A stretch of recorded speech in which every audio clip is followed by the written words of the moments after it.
अपने बच्चों को हम शिक्षा दिलाते हैं कि वो अच्छे संस्कारों का अर्जन करें।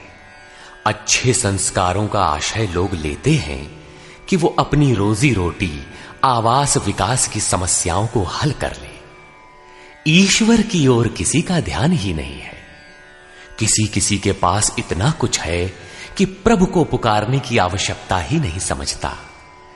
किंतु ये सब कुछ पार्थिव ही तो है। न चाहते हुए भी सारा वैभव यहीं छोड़ जाना पड़ता है। ऐसी स्थिति में ईश्वर की पहचान ही एकमात्र संबल है, जिसे प्रदान कर रहा है यथार्थ गीता का ये कैसेट प्रसारण।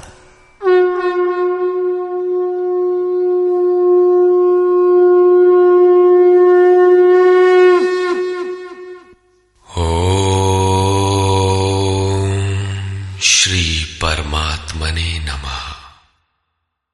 यथार्थ गीता, श्रीमद् भगवत गीता, अथ 10वां अध्याय।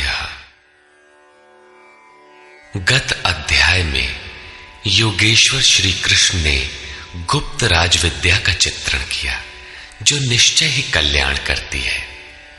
10वें अध्याय में उनका कथन है कि महाबाहु अर्जुन, मेरे परम रहस्य युक्त वचन को फिर भी सुन। यहां उसी को दूसरी बार कहने की आवश्यकता क्या है? वस्तुतः साधक को पूर्ति पर्यंत खतरा है। ज्यों ज्यों वो स्वरूप में ढलता जाता है, प्रकृति के आवरण सूक्ष्म होते जाते हैं, नए नए दृश्य आते हैं। उसकी जानकारी महापुरुष ही देते रहते हैं, वो नहीं जानता। यदि वे मार्गदर्शन करना बंद कर दे तो साधक स्वरूप की उपलब्धि से वंचित रहेगा। जब तक वो स्वरूप से दूर है, तब तक सिद्ध है कि प्रकृति का कोई ना कोई आवरण बना है। फिसलने लड़खड़ाने की संभावना बनी रहती है। अर्जुन शरणागत शिष्य है। उसने कहा था, शिष्यस्तेहं शाधिमाम त्वाम प्रपन्नम। भगवान, मैं आपका शिष्य हूं, आपकी शरण हूं, मुझे संभालिए। अतः उसके हित की कामना से योगेश्वर श्री कृष्ण पुनः बोले। श्री भगवान उवाच।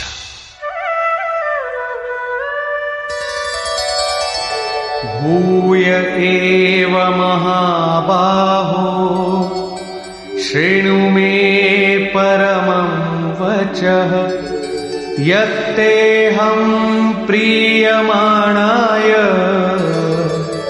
वक्ष्यामि हितकाम्यया।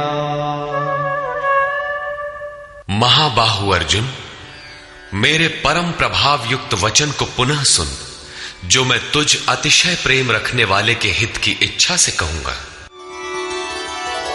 न मे विदुः सुरगणाः प्रभवं न महर्षयः अहमादिर्हि देवानां महर्षीणां च सर्वशः।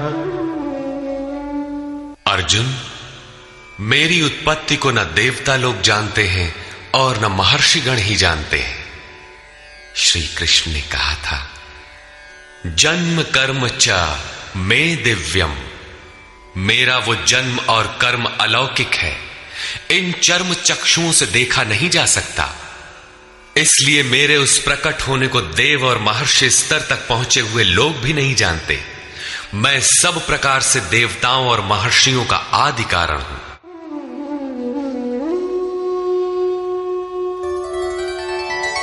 यो मामजमनादिं च वेत्ति लोकमहेश्वरम् असम्मूढः समर्थ्येषु सर्वपापैः प्रमुच्यते। जो मुझ जन्म मृत्यु से रहित, आदि अंत से रहित, सब लोगों के महान ईश्वर को साक्षात्कार सहित विदित कर लेता है, वो पुरुष मरणधर्मा मनुष्यों में ज्ञानवान है, अर्थात अज, अनादि और सर्वलोक महेश्वर को भली प्रकार जानना ही ज्ञान है, और ऐसा जानने वाला संपूर्ण पापों से मुक्त हो जाता है, पुनर्जन्म को प्राप्त नहीं होता। श्री कृष्ण कहते हैं कि ये उपलब्धि भी मेरी ही देन है।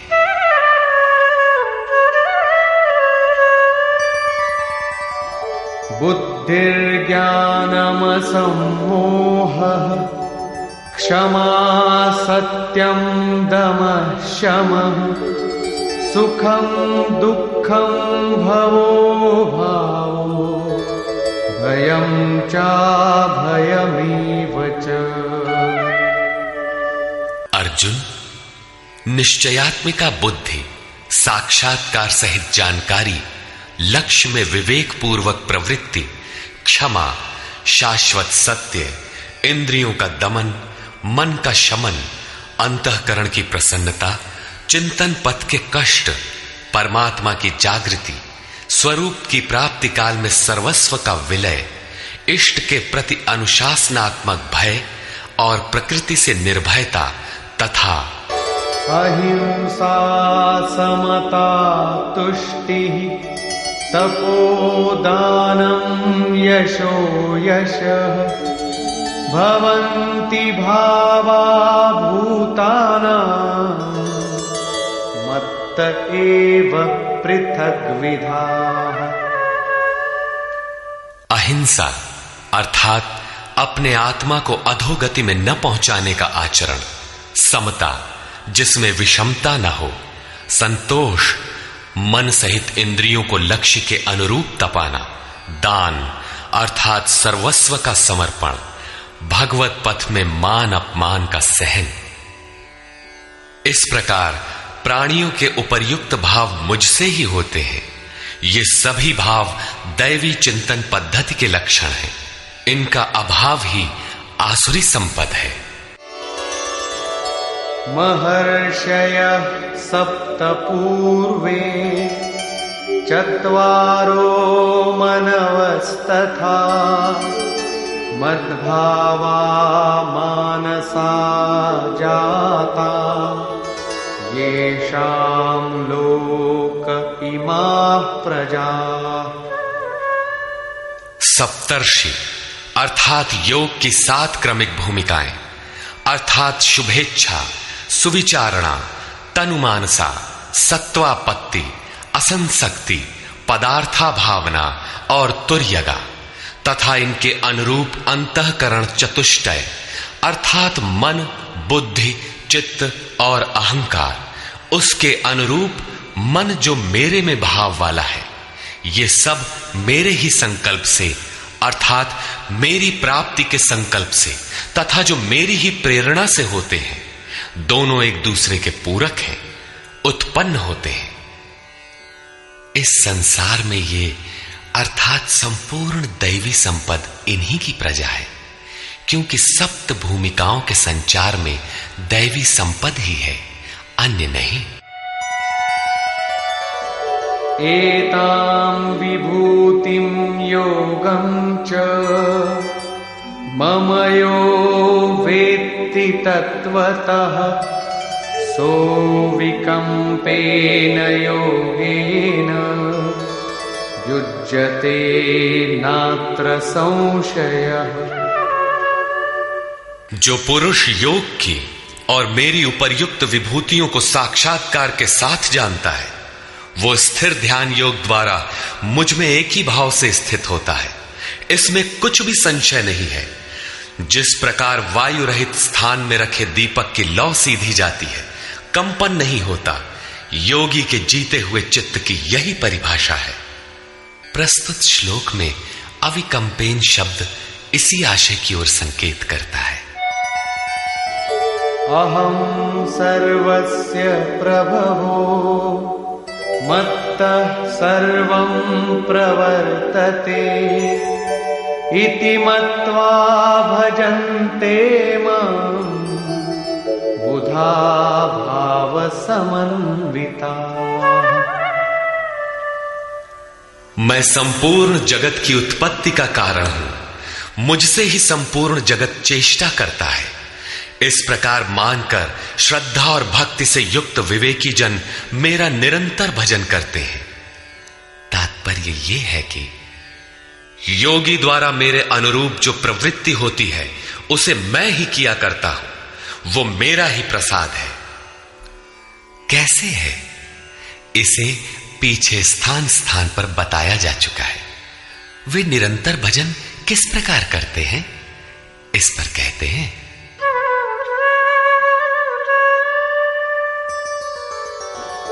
मच्चित्ता मद्गत प्राणा बोधयन्तः परस्परम् कथयन्तश्च मां नित्यं तुष्यन्ति च रमन्ति च।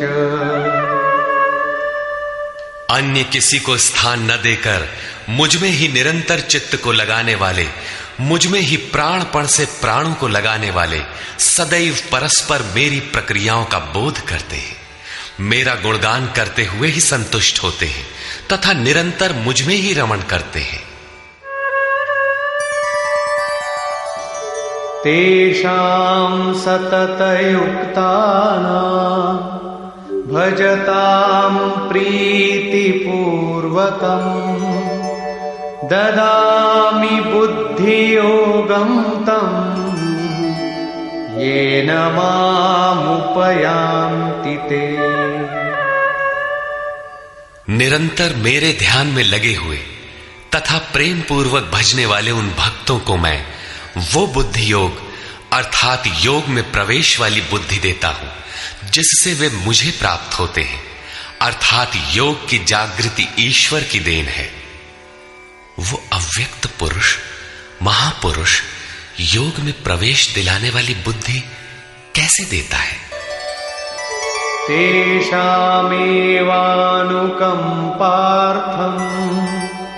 अहमज्ञानजं तमः नाशयाम्यात्मभावस्थो ज्ञानदीपेन भास्वता। उनके ऊपर पूर्ण अनुग्रह करने के लिए मैं उनकी आत्मा से अभिन्न खड़ा होकर, रथी होकर अज्ञान से उत्पन्न हुए अंधकार को ज्ञान रूपी दीपक के द्वारा प्रकाशित कर नष्ट करता हूं। वस्तुतः किसी स्थित प्रज्ञ योगी द्वारा जब तक वो परमात्मा आपके आत्मा से ही जागृत होकर संचालन नहीं करता, तब तक वास्तव में यथार्थ भजन आरंभ ही नहीं होता। वैसे तो भगवान सर्वत्र से बोलने लगते हैं, लेकिन प्रारंभ में वे स्वरूपस्थ महापुरुष द्वारा ही बोलते हैं। यदि ऐसा महापुरुष आपको प्राप्त नहीं है तो वे आपसे स्पष्ट नहीं होंगे। इस पर अर्जुन ने प्रश्न किया। अर्जुन उवाच परम ब्रह्म परम धाम पवित्रं परमं भवान् पुरुषं शाश्वतं दिव्यम् आदिदेवमजं विभुम् आहुस्त्वामृषयः सर्वे देवर्षिर्नारदस्तथा असितो देवलो व्यासः स्वयं चैव ब्रवीषि मे। भगवान, आप परब्रह्म परम धाम तथा परम पवित्र हैं, क्योंकि आपको सभी ऋषिगण सनातन दिव्य पुरुष, देवों का भी आदि देव, अजन्मा और सर्वव्यापी कहते हैं। परम पुरुष परम धाम का ही पर्याय दिव्य पुरुष अजन्मा आदि शब्द है। देवर्षि नारद, असित, देवल, व्यास तथा स्वयं आप भी मुझसे वही कहते हैं। अर्थात पहले भूतकालीन महर्षि कहते हैं, अब वर्तमान में जिनकी संगत उपलब्ध है, नारद, देवल, असित और व्यास का नाम लिया, जो अर्जुन के समकालीन थे, अर्थात सत्पुरुषों की संगति अर्जुन को प्राप्त थी। आप भी वही कहते हैं। अतः सर्वमेतद्ऋतं मन्ये यन्मां वदसि केशव नहि ते भगवन् व्यक्तिं विदुर्देवान दानवाः। हे केशव, जो कुछ भी आप मेरे लिए कह रहे हैं वो सब मैं सत्य मानता हूं। आपके व्यक्तित्व को न देवता और न दानव ही जानते हैं। स्वयमेवात्मनात्मानं वेत्थत्वं पुरुषोत्तम भूतभावनभूतेश देवदेव जगत्पते। हे भूतों को उत्पन्न करने वाले, हे भूतों के ईश्वर, हे देव देव, हे जगत के स्वामी, हे पुरुषों में उत्तम, स्वयं आप ही अपने को जानते हैं अथवा जिसकी आत्मा में जागृत होकर आप जना देते हैं वो जानता है। वो भी आपके द्वारा आपका जानना हुआ। इसलिए वक्तुमर्हस्य शेषेण दिव्यायात्मविभूतयः याभिर्विभूतिभिर्लोकान् इमांस्त्वं व्याप्य तिष्ठसि। आप ही अपनी उन दिव्य विभूतियों को संपूर्ण रूप से लेश मात्र भी शेष न रखकर कहने में सक्षम हैं, जिन विभूतियों द्वारा आप इन सब लोगों को व्याप्त करके स्थित हैं। कथं विद्यामहं योगिन् स्वां सदा परिचिन्तयन् केषु केषु च भावेषु चिन्त्योऽसि भगवन्मया। हे योगिन, श्री कृष्ण एक योगी थे। मैं किस प्रकार निरंतर चिंतन करता हुआ आपको जानूं, और हे भगवान, मैं किन किन भावों द्वारा आपका स्मरण करूं। विस्तरेणात्मनो योगं विभूतिं च जनार्दन भूयः कथय तृप्तिर्हि शृण्वतो नास्ति मे मृतम्। हे जनार्दन, अपनी योग शक्ति को और योग की विभूति को फिर भी विस्तार पूर्वक कहिए। संक्षेप में तो इसी अध्याय के आरंभ में कहा ही है, पुनः कहिए, क्योंकि अमृत तत्व को दिखाने वाले इन वचनों को सुनने से मेरी तृप्ति नहीं होती। रामचरित जे सुनत अघाही रस विशेष जाना तिन नाही। जब तक प्रवेश नहीं मिल जाता तब तक उसे अमृत तत्व को जानने की पिपासा बनी रहती है। प्रवेश से पूर्व रास्ते में ही यह सोचकर कोई बैठ गया कि बहुत जान लिया, तो उसने नहीं जाना। सिद्ध है कि उसका मार्ग अवरुद्ध होना चाहता है। इसलिए साधक को पूर्ति पर्यंत इष्ट के निर्देशन को पकड़ते रहना चाहिए और उसे आचरण में ढालना चाहिए। अर्जुन की उक्त जिज्ञासा पर योगेश्वर श्री कृष्ण ने कहा, श्री भगवान वाच,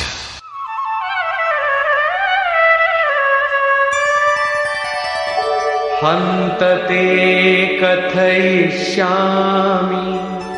दिव्याह्यात्मविभूतयः प्राधान्यतः कुरु श्रेष्ठ नास्त्यन्तो विस्तरस्य मे।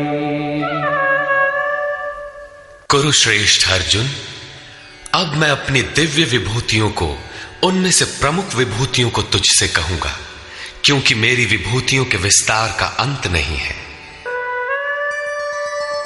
अहमात्मा गुणाकेश सर्वभूताशय स्थितः अहमादित्य आदिश्च मध्यं च भूतानामन्त एव च। अर्जुन, मैं सब भूतों के हृदय में स्थित सबका आत्मा हूं तथा संपूर्ण भूतों का आदि, मध्य और अंत भी मैं ही हूं, अर्थात जन्म, मृत्यु और जीवन भी मैं ही हूं। आदित्यानामहं विष्णुः ज्योतिषां रविरंशुमान् मरीचिर्मरुतामस्मि नक्षत्राणामहं शशि। मैं अदिति के 12 पुत्रों में विष्णु और ज्योतियों में प्रकाशमान सूर्य हूं। वायु के भेदों में मैं मरीचि नामक वायु और नक्षत्रों में चंद्रमा हूं। वेदानां सामवेदोऽस्मि देवानामस्मि वासवः इन्द्रियाणां मनश्चास्मि भूतानामस्मि चेतना। वेदों में मैं सामवेद अर्थात पूर्ण समत्व दिलाने वाला गायन हूं। देवों में मैं उनका अधिपति इंद्र हूं और इंद्रियों में मन हूं, क्योंकि मन के निग्रह से ही मैं जाना जाता हूं तथा प्राणियों में मैं उनकी चेतना हूं। रुद्राणां शंकरश्चास्मि वित्तेषो यक्षरक्षसां वसूनां पावकश्चास्मि मेरुः शिखरिणामहम्। 11 रुद्रों में मैं शंकर हूं। शंख धन अर सा शंकर अर्थात शंकाओं से उपराम अवस्था में हूं। यक्ष तथा राक्षसों में मैं धन का स्वामी कुबेर हूं। 8 वसुओं में मैं अग्नि और शिखर वालों में सुमेरु अर्थात शुभों का मेल मैं हूं। वही सर्वोपरि शिखर है, न कि कोई पहाड़ी। वस्तुतः ये सब योग साधना के प्रतीक है, यौगिक शब्द है। पुरोधसांच मुख्यं मां विद्धि पार्थ बृहस्पतिं सेनानीनामहं स्कन्दः सरसामस्मि सागरः। पुर की रक्षा करने वाले पुरोहितों में बृहस्पति मुझे ही जान, जिससे दैवी संपत्ति का संचार होता है। और हे पार्थ, सेनापतियों में मैं स्वामी कार्तिकेय हूं। कर्म का त्याग ही कार्तिक है, जिससे चराचर का संहार, प्रलय और इष्ट की प्राप्ति होती है। जलाशयों में मैं समुद्र हूं। महर्षीणां भृगुरहं गिरामस्म्येकमक्षरम् यज्ञानां जपयज्ञोऽस्मि स्थावराणां हिमालयः। महर्षियों में मैं भृगु हूं और वाणी में एक अक्षर ओमकार हूं, जो उस ब्रह्म का परिचायक है। सब प्रकार के यज्ञों में मैं जप यज्ञ हूं। यज्ञ परम में प्रवेश दिला देने वाली आराधना की विधि विशेष का चित्रण है। उसका सारांश है स्वरूप का स्मरण और नाम का जप। 2 वाणियों से पार हो जाने पर नाम जब यज्ञ की श्रेणी में आता है तो वाणी से नहीं जपा जाता, न चिंतन से, न कंठ से, बल्कि वो श्वास में जागृत हो जाता है। केवल सुरत को श्वास के पास लगाकर मन से अविरल चलना भर पड़ता है। यज्ञ की श्रेणी वाले नाम का उतार चढ़ाव श्वास पर निर्भर है। ये क्रियात्मक है।